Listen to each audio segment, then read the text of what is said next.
The House at Pooh Corner by A. Milne. Chapter 1, in which a house is built at Pooh Corner for Eeyore. One day, when Pooh Bear had nothing else to do, he thought he would do something. So he went round to Piglet's house to see what Piglet was doing. It was still snowing as he stumped over the White Forest track, and he expected to find Piglet warming his toes in front of his fire. But to his surprise, he saw that the door was open, and the more he looked inside, the more Piglet wasn't there. He's out. That's what it is. He's not in. I shall have to go on a fast-thinking walk by myself. Bother. But first, he thought that he would knock very loudly, just to make quite sure. And while he waited for Piglet not to answer, he jumped up and down to keep warm, and a hum came suddenly into his head, which seemed to him a good hum, such as is hummed hopefully to others. The more it snows, tiddly-pom. The more it goes, tiddly-pom. The more it goes, tiddly-pom, on snowing. And nobody knows, tiddly-pom, how cold my toes, tiddly-pom. How cold my toes, tiddly-pom, are growing. So what I'll do is this. I'll just go home and see what the time is, and perhaps I'll put a muffler round my neck, and then I'll go and see Eeyore and sing it to him. He hurried back to his own house, and his mind was so busy on the way with the hum that he was getting ready for Eeyore, that when he suddenly saw Piglet sitting in his best armchair, he could only stand there, rubbing his head, and wondering whose house he was in. Hello, Piglet. I thought you were out. No, it's you who were out, Pooh. So it was. I knew one of us was. He looked up at his clock, which had stopped at 5 minutes to 11 some weeks ago. Nearly 11 o'clock. You're just in time for a little smackerel or something. And he put his head into the cupboard. And then we'll go out, Piglet, and sing my song to Eeyore. Which song, Pooh? The one we're going to sing to Eeyore. The clock was still saying 5 minutes to 11 when Pooh and Piglet set out on their way half an hour later. The wind had dropped, and the snow, tired of rushing round in circles, trying to catch itself up, now fluttered gently down until it found a place on which to rest. And sometimes the place was Pooh's nose, and sometimes it wasn't. And in a little while, Piglet was wearing a white muffler round his neck, and feeling more snowy behind the ears than he had ever felt before. Pooh, he said at last, a little timidly, because he didn't want Pooh to think he was giving in. I was just wondering, how would it be if we went home now and practice your song, and then sang it to Eeyore tomorrow, or the next day, when we happen to see him. That's a very good idea, Piglet. We'll practice it now as we go along. But it's no good going home to practice it, because it's a special outdoor song, which has to be sung in the snow. Are you sure? Well, you'll see, Piglet, when you listen, because this is how it begins. The more it snows, tiddly-pom. Tiddly what? Pom. I put that in to make it more hummy. The more it goes, tiddly-pom. The more... Didn't you say snows? Yes, but that was before. Before the tiddly-pom? It was a different tiddly-pom, said Pooh, feeling rather muddled now.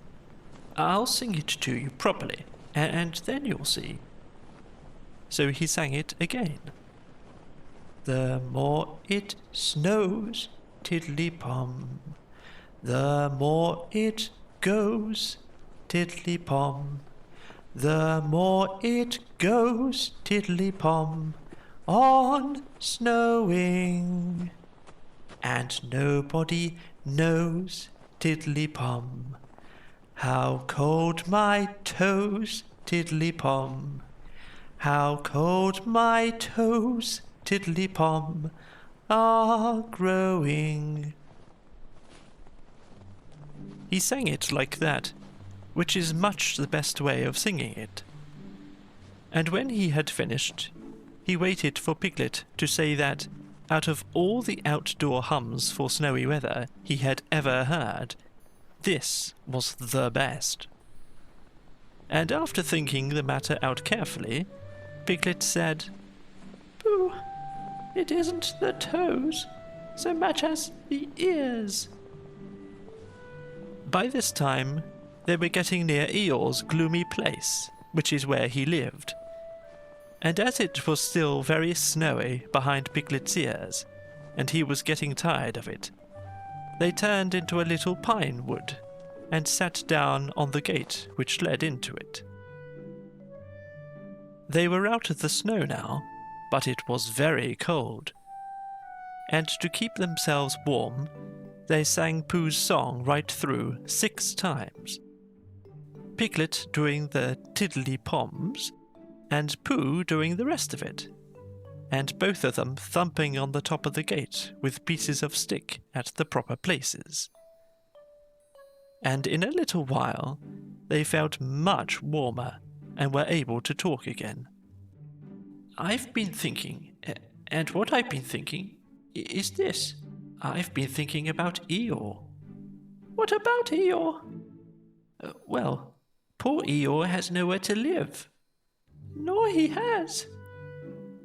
You have a house, Piglet, and I have a house, and they are very good houses.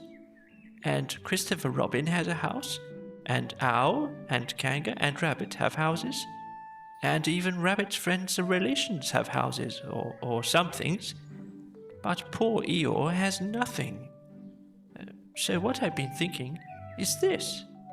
Let's build him a house. That is a grand idea. Where shall we build it? We build it here, just by this wood, out of the wind. Because this is where I thought of it. And we will call this Pooh Corner. And we will build an Eeyore house with sticks at Pooh Corner. For Eeyore. There was a heap of sticks on the other side of the wood. I saw them. Lots and lots, all piled up. Thank you, Piglet. What you have just said will be a great help to us. And because of it, I could call this place Pooh and Piglet Corner, if Pooh Corner didn't sound better, which it does, being smaller and more like a corner. Come along. So they got down off the gate and went round to the other side of the wood to fetch the sticks.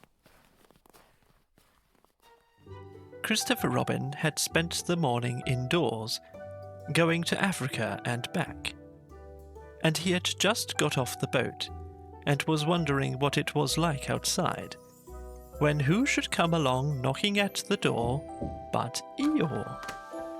Hello, Eeyore. How are you? It's snowing still. So it is. And freezing. Is it? Yes.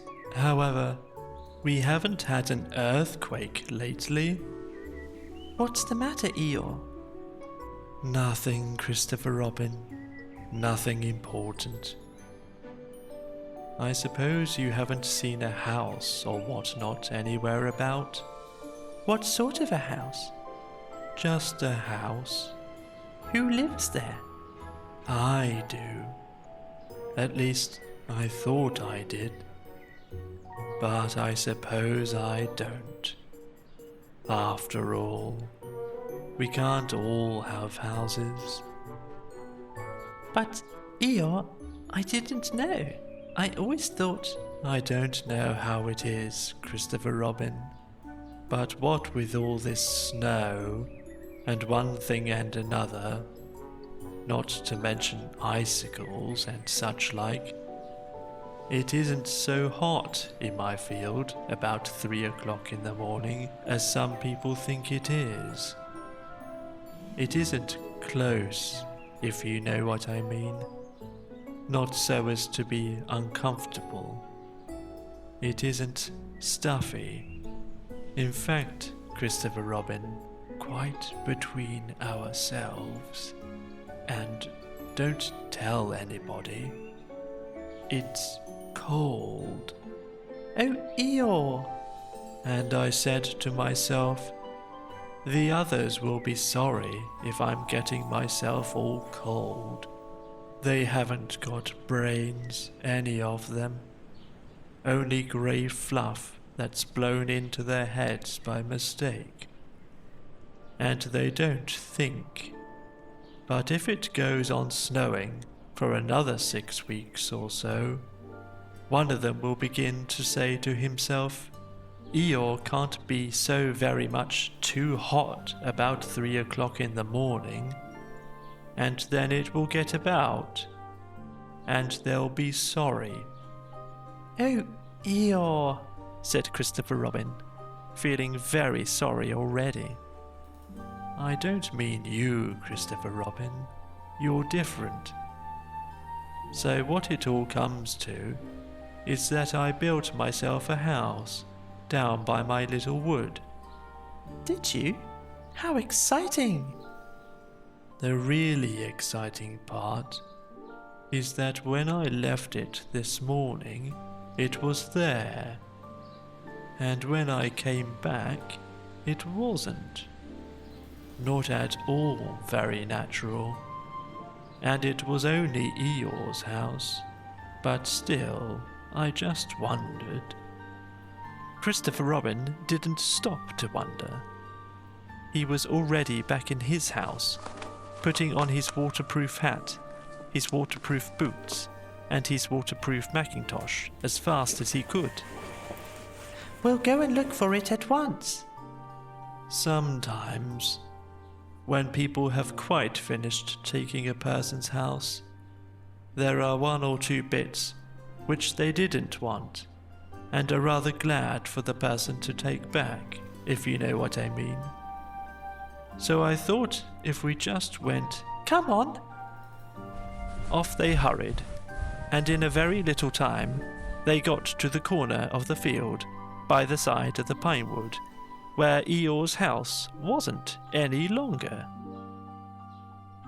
There, not a stick of it left. Of course, I've still got all this snow to do with what I like.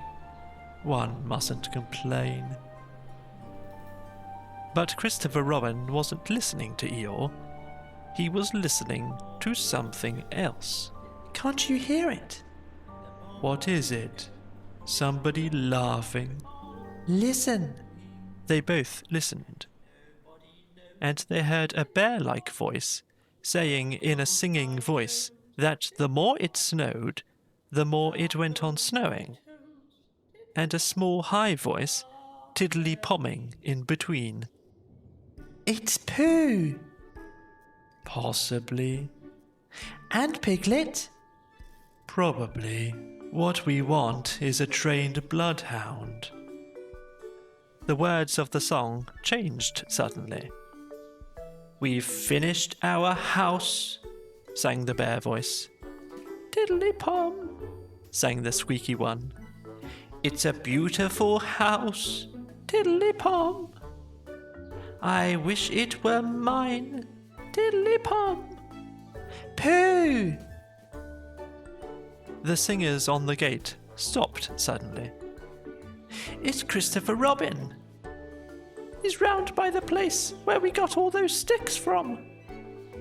Come on. They climbed down their gate and hurried round the corner of the wood, Pooh making welcoming noises all the way.